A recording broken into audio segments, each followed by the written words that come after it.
Listas para esta nueva sección que yo ya les adelantaba.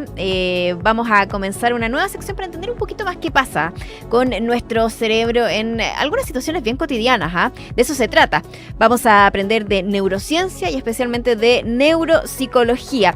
El tema que vamos a abordar hoy es uno que nos gusta mucho: los sueños. ¿Qué pasa en nuestro cerebro cuando soñamos? Bueno, de eso vamos a conversar con el doctor en Psicología Cognitiva y Neurociencia, académico además de la Universidad Diego Portales y director del Centro de Estudios en Neurociencia Humana y Neuropsicología. O sea, ¿qué más preparado que eso para hablar de estos temas? Es Francisco Parada, que ya está en contacto con nosotros. Francisco, bienvenido a Todo Tiene Su Ciencia. Hola, ¿cómo estás?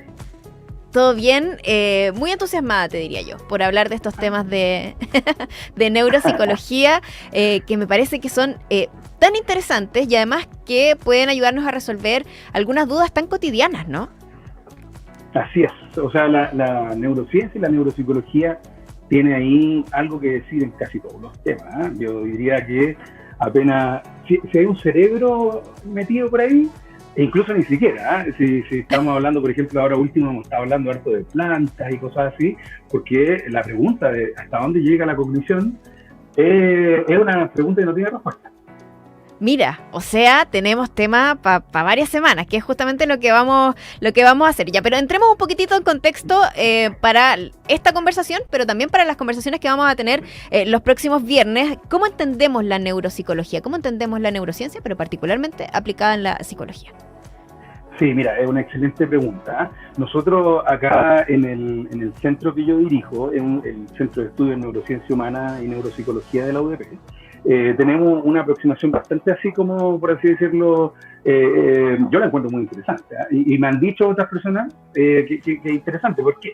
Porque la neurociencia está siempre ligada mucho a lo que es la ciencia biomédica, ¿ya? Y cuando estamos ligados a la ciencia biomédica, hay partes que históricamente se han dejado un poquito de lado, por ejemplo, no sé, pues el arte, las humanidades, las ciencias sociales, ¿ya? Pero cuando nosotros decidimos generar un centro de investigación en neurociencia desde una facultad de psicología, nos propusimos así abiertamente a decir, bueno, hagamos neurociencia humana, neurociencia que va a estar enfocada desde la psicología, implementando cosas de las ciencias sociales, implementando cosas de la humanidad y de las artes, obviamente, para poder entender cómo funciona el cerebro con un cuerpo y ese cuerpo en un mundo, en un contexto situado.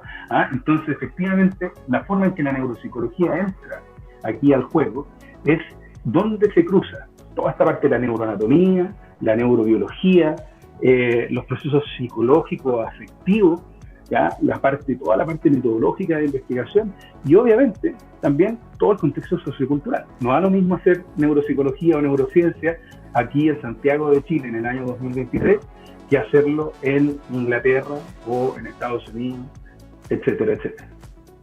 Pero mira qué interesante y qué amplio, en el fondo, todo aquello que ustedes pueden revisar justamente ahí en el centro de estudio, y que son varios de los temas que también vamos a estar conversando. Bueno, y uno de ellos, y el que nos reúne hoy, tiene que ver con los sueños. Nosotros hemos hablado del buen dormir, de la calidad del sueño, pero desde una perspectiva más bien médica, ¿no? Pero sí nos interesa saber qué pasa en nuestro cerebro cuando soñamos. ¿Qué dice la neuropsicología al respecto? Ya, es un excelente tema, obvio. Primero, hacer así el disclaimer, así como la estrellita que dice ahí, que la ciencia todavía no hay una respuesta. Es lo primero que yo siempre tengo que decir. No sabemos a ciencia cierta de qué es lo que pasa en los sueños, por qué uno sueña, etc. Hay todo un rango de teorías, ¿ya? Están desde las personas que dicen, no, esto es simplemente actividad neural aleatoria, al azar, random, que se manifiesta porque el sistema está en un estado de reposo, y esta actividad aleatoria, por así decirlo, va a generar estas imágenes o cuasi experiencias que la gente luego resignifica. O sea, cuando yo me despierto digo, soñé algo. Ese vendría siendo como el primer modelo de gente que te va a encontrar dentro del gran espectro de ideas y teorías científicas, gente que va a decir, no, esto realmente no importa. Y luego está el otro lado, el otro espectro, donde obviamente vamos a tener una perspectiva un poco menos científica, digamos más de la cultura popular o de la psicología popular, en donde están los sueños, están contextualizados con todas estas cosas que vendrían siendo un poco más místicas, casi como la predicción del futuro. Tenemos todo ese tipo de conocimiento que obviamente uno, desde la ciencia más tradicional, una ciencia, digamos, de los años 80, 90, uno se reiría y diría cómo vamos a andar tomando en cuenta ese tipo de saberes, ni siquiera llamar saberes, ese tipo de cosas. Hoy en día, desde un modelo científico mucho más maduro, mucho más, por así decirlo, abierto a nivel de perspectivas, que es donde está la ciencia hoy en día, uno dice, a ver, ¿cuánto de verdad tendrá esa cosa? Y efectivamente la investigación, uno que hoy en día trata de tener la mente lo más abierta posible cuando uno está haciendo ciencia, en electrofisiología, yo trabajo en electrofisiología, y les digo, hay que mantener los filtros abiertos, porque efectivamente antiguamente uno filtraba los datos mucho. Hoy en día no. Es lo mismo, hay que mantener estos filtros abiertos y empezar a entender que, claro, hay otros modelos. Uno de esos modelos, por ejemplo, podría ser de que hay algún funcionamiento un poquito descalibrado, digámoslo, en términos de neurotransmisores, en términos de toda esta base fisiológica que podría estar detrás de los sueños. Entonces ahí, por ejemplo, hay estudios que muestran de que trastornos de personalidad, como el borderline, que se le llama, ¿ya? El limítrofe, el trastorno de personalidad limítrofe, efectivamente hay una confusión entre lo que pasa en los sueños y lo que pasa en la realidad. Entonces, y ahí damos, por así decirlo, un pequeño tic, o nos dice, está este modelo que nos dice, puede ser que sueños repetitivos o pesadillas o información que se pasa hacia, por así decirlo, la vida real, tiene algo que ver. Efectivamente, nos está contando de cómo está nuestro sistema nervioso. Esa vendría siendo como una de las interpretaciones más, por así decirlo, útiles. A mí me gusta decirnos, ok, ¿usted sueña? Sí, no. Si no sueña, ¿por qué no sueña? Quizás está consumiendo tarde, quizás está consumiendo alguna sustancia, alcohol, café, antes de dormir. Quizás no está siendo higiénico en sus sueños, se acuesta a cualquier hora, se queda con el teléfono pegado hasta las 2, 3 de la mañana. Ahí, entonces, para mí, ese es un súper buen punto. ¿Por qué? Porque efectivamente en el dormir hay montones de áreas que están involucradas, desde áreas que están, no sé, estamos hablando del tronco encefálico, estamos hablando del tálamo, de áreas que son de integración y áreas que son también súper básicas, por así decirlo, que nos permiten tener el tono muscular, imagínate. Entonces, todas estas áreas están metidas dentro del sueño y nos pueden dar un súper buen indicador de qué es lo que está pasando ya. No, o sea, hay muchas variables que están incidiendo ahí en el sueño. No es llegar, acostarse a dormir y se acabó, y si es que soñamos y nos acordamos, bueno, bien, y si no, no. Hay mucho ahí que está pasando. Tú hablaste de la electrofisiología. Vamos a tener que empezar a familiarizarnos con ciertos conceptos para que los entendamos, pero junto con esa pregunta te quiero preguntar si es que acaso hay alguna forma de estudiar quizás no el sueño, obviamente el sueño mismo, pero sí qué pasa con nosotros cuando soñamos. Sí, un súper punto. De nuevo, haciendo esta parangón entre la ciencia más tradicional, más clásica, y la ciencia hoy en día del siglo XXI. También todo esto empoderado gracias a los cambios tecnológicos, a todas las revoluciones tecnológicas que hemos estado viendo en la última década. Lo tradicional vendría siendo no se puede. No se puede estudiar el contenido de los sueños porque efectivamente los datos son muy complicados, no se puede confiar en los reportes, etc.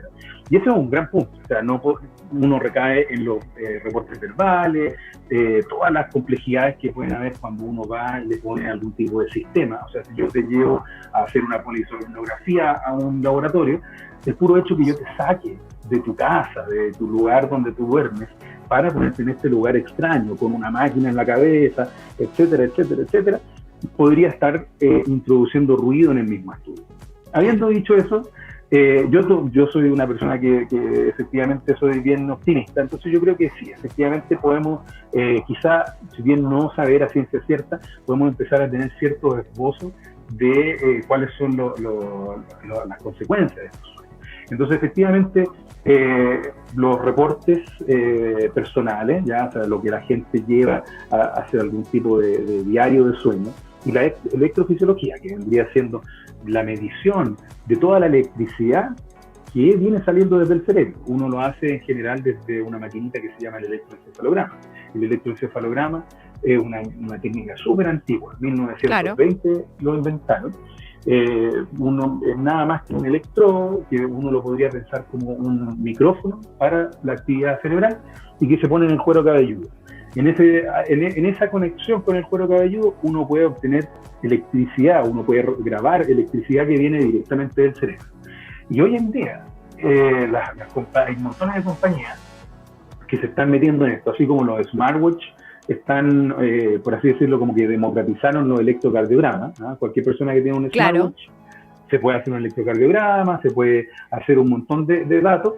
Efectivamente, todo indica que dentro de poquito vamos a poder estar haciendo también electroencefalografía así democratizada con nuestros audífonos. Ya existen los audífonos que tienen electroencefalografía incluida. No están abiertos para el público. Pero ¿qué nos podría estar mostrando, digamos, en la cotidianidad? Porque ya uno entiende que el smartwatch es nos ayuda, por ejemplo, a contar los pasos, a saber cómo está nuestro ritmo cardíaco, etcétera. Una herramienta que fuera de uso cotidiano, como dices tú, como unos audífonos, ¿qué información nos podría entregar que fuera útil en lo cotidiano? Más allá de los estudios que se hacen, digamos, desde la psicología, desde la psiquiatría, de la neurología, etcétera.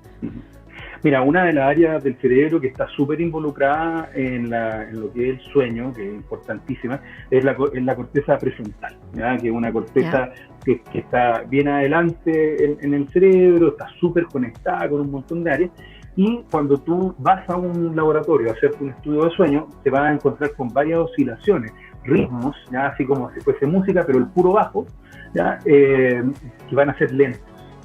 Y estas ondas lentas, que nosotros le ponemos el nombre delta, ondas delta, aparecen harto en el sueño. Cuando tú te quedas dormido, el cerebro, por así decirlo, se va a un modo de funcionamiento que no está tan vinculado a frecuencias altas de funcionamiento, sino que frecuencias más o menos bajas, ¿ya? Y estas, si uno las mide en términos longitudinales, uno podría aprender muchísimo de cómo estás durmiendo, de la calidad del sueño. Imagínate que si esta persona de verdad quiere aprender acerca de su dormir, se puede poner estos sistemas de electroencefalografía, dormir con eso, así como tú te pones el smartwatch para dormir y saber si es que estás teniendo algún tipo de arritmia o algo así. Y tú vas a poder ver cómo están tus ciclos de sueño eventualmente una vez que estemos midiendo harto. Eso es como uno de las fantasías que tenemos nosotros los que trabajamos en neurociencia de la vida real. Claro, porque con esa posibilidad, de alguna manera, elimina ese factor estresor que decías tú, que es trasladar a una persona para que se vaya a hacer un estudio y se acueste y duerma en una cama que no es la suya, etcétera, ¿no? ¿Podría tener, de alguna forma, resultados más fidedignos? Claro que sí. O sea, el hecho de que yo no te puedo llevar un mes a dormir en una clínica. Claro. O sea, y una noche no es representativa, ¿ya? Y si yo te llevase efectivamente una semana o un mes a una clínica, es un estudio que, por así decirlo, carece todo tipo de realidad, porque efectivamente te estoy sacando de tu casa, capaz que estás con tus hijos, con tu señora, tu pareja, lo que sea. Entonces, efectivamente, ahí hay un tema que no podemos realmente estudiar, sobre todo porque tampoco hay que tener sueños relevantes en los cuales te vas a acordar todos los días. Entonces, si podemos entrar a medir longitudinalmente, efectivamente estoy nombrando las ondas delta porque es lo que más aparece en la literatura, pero efectivamente una vez que uno empieza a tener datos, vamos a poder mirar otras dimensiones y quizás, no sé, por los movimientos oculares, los movimientos oculares rápidos, el REM, ¿ya? Esos también se van a poder grabar con el electroencefalograma. Los ojos uno los tiene que pensar como si fuese una pila y que tiene estos voltajes, entonces cuando se mueven los ojos va a tirar electricidad para todos lados y uno lo graba con el electroencefalograma. Con el electroencefalograma tú también podrías estar grabando los movimientos oculares durante el sueño. Capaz que ahí es donde está la clave, por así decirlo. No sabemos, esos son estudios que podrían estar ahí. Me encantó, los estudios futuros del sueño. Hasta ahí llegamos en esta conversación con Francisco Parada. Oye, se me pasó volando este rato en el que hemos conversado, pero lo bueno es que tenemos varios viernes más para seguir hablando de un montón de cosas. Así que, Francisco, bienvenido al programa. Te quiero agradecer por este tiempo y por los viernes que nos vas a entregar acá para seguir hablando de este tema tan interesante que es la neuropsicología. Muchas gracias y nos encontramos el próximo viernes. Ya, pues nos encontramos el próximo viernes. Muchas gracias, Emilia, por la oportunidad. Yo también, se me pasó volando. Así que nos vemos la próxima semana. Vale, que esté muy bien. Chao, chao. Chao, chao.